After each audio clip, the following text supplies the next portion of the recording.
ভিডিওর মাধ্যমে আমরা দেখব যে আমরা কিভাবে এই ইম্প্যাক্টগুলো নিয়ে আসি সেমিনারের মাধ্যমে।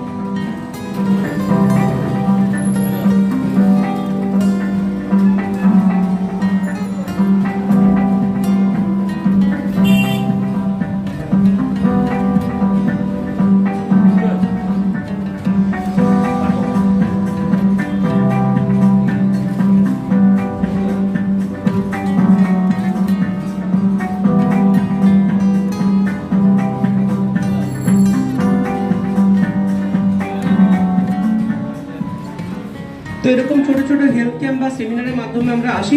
তো আর দেরি করবো না, আজকের অনুষ্ঠানের সূচিটা আমরা প্রথমে একটু দেখে নেব। প্রথম হচ্ছে আপনাদেরকে পুষ্টিবিদ সুস্মিতা মণ্ডলের সাথে রোগের বিপরীতে যাওয়ার জন্য স্বাস্থ্য সচেতনতা, আপনাকে সেই বিষয়ে কথা বলা হবে এবং সঙ্গে আপনি আনন্দময় জীবন কিভাবে কাটাবেন। কারণ হচ্ছে অর্থ আপনার, দেখবেন আজকের দিনে আপনি যে টাকা উপার্জন করছেন